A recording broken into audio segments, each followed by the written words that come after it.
Seguinte, primeira coisa que você vai fazer. Você vai pegar o teu simulado que você fez, beleza? E você vai pegar as 45 folhas de sulfite, de pé, tá? Você vai colocar lá em cada folha, simulado 1, linguagens, que é isso que a gente fez, tá? Simulado 1, linguagens, você vai colocar o número da questão, no caso 1. Você vai colocar se você achou fácil ou difícil, F ou D, tá? E você vai colocar do lado o assunto daquela questão. Ok? Então, primeira coisa, peguei uma folha, peguei o meu simulado, primeira questão. Pessoal, inglês e espanhol não vamos fazer por enquanto. A gente vai começar com linguagens. Então, questão número 1 de linguagens. Então, lá em cima, título, simulado 1, linguagens. Beleza? Questão número 1. Número 1. D ou F? Difícil ou fácil? O que você achou? Difícil. Para mim não interessa, pessoal, se você acertou ou errou essa questão. Por quê? Porque senão a gente vai entrar numa noia. Ah, acertei tantas, errei tantas. Cara, essa noia não é pra gente comprar ela agora. A gente vai comprar ela lá na frente, mas agora não. O que importa agora não é o teu índice de acerto. É você aprender a analisar uma questão.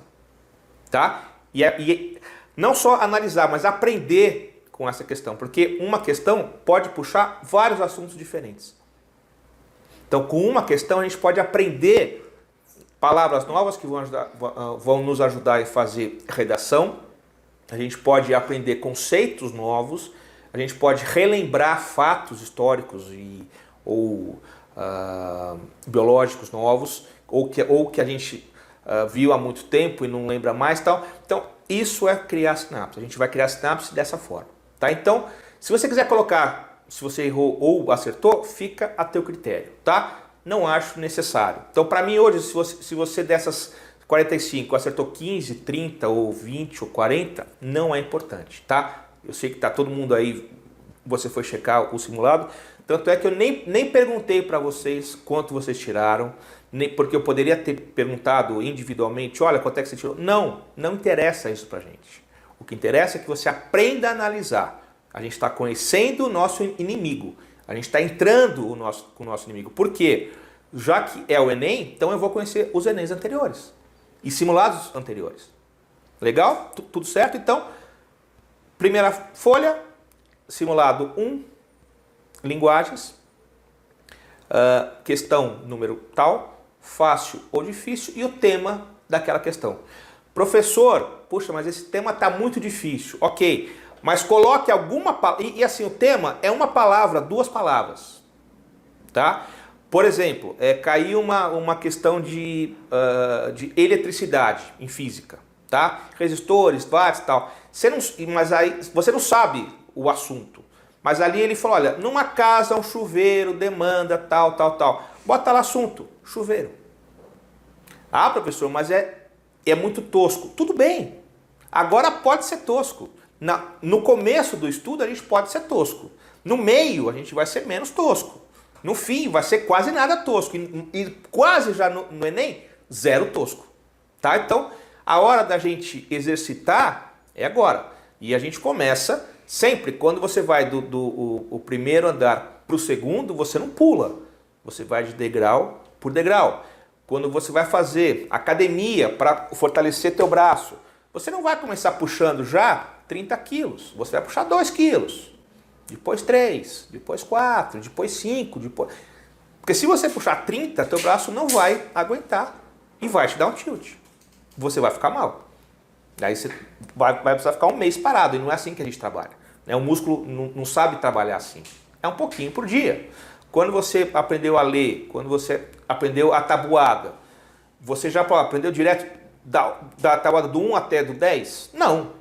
Primeiro do 1, depois do 2, depois do 3, depois do 4. E é assim, né? Quando você começou a ler e escrever, você já começou a aprender a diferença do X e do CH? Que palavra começa com CH ou com X? Não, você começa pelas vogais. A, E, I, O, U. Depois você começa a juntar sílaba. B com A, ba, tal. Aí depois entra Q, o E, né? Queijo. Né? Não é K, é com Q, mas entre o Q e o E tem o U. Mas isso é depois, não é tudo junto. Senão, você não dá certo. Então, e o Enem é a mesma coisa. Eu vou começar do começo. Eu vou começar passo a passo. É só assim que a gente aprende. Não tem outra forma, tá? E temos que ter um direcionamento. A direção, pessoal, é mais eficaz do que a velocidade. Com velocidade, você chega rápido, mas você não sabe aonde você vai chegar. Com direção, você chega onde você quer, né? Velocidade é para corrida de 100 metros. Direção é para maratona. E o Enem não é corrida de 100 metros. O Enem é maratona. E a gente tem que maratonar. Então eu tenho que conhecer a fundo o padrão do Enem.